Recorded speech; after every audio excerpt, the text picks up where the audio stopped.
DGISPR نے جامعہ کراچی میں طلباء اور اساتذہ کے ساتھ خصوصی نشست کی، جہاں پہنچنے پر اساتذہ، طلباء اور فیکلٹی ممبران نے ان کا والہانہ استقبال کیا۔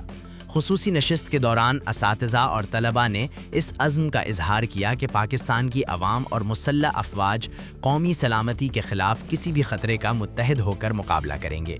اساتذہ نے اس موقع پر کہا کہ بغیر تحقیق معلومات پھیلانا معاشرتی انتشار اور غلط فہمیوں کا سبب بنتا ہے۔ ان کا کہنا تھا کہ پاک فوج کا تعلیمی اداروں سے رابطہ نوجوانوں کے اعتماد اور قومی سوچ میں اضافہ کرتا ہے۔ طلباء نے بھی اس نشست میں اظہار خیال کرتے ہوئے کہا کہ نوجوان نسل ملک کے دفاع میں اپنا کردار ادا کرنے کے لیے پرعزم ہے اور سوشل میڈیا پر دشمن کے گمراہ کن بیانیے کو ناکام بنائیں گے۔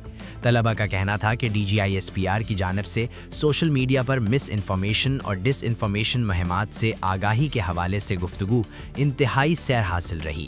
نشست کے اختتام پر شرکاء نے قومی یکجہتی اور شعور اجاگر کرنے کے لیے ایسے اقدامات کو خوشائند قرار دیا۔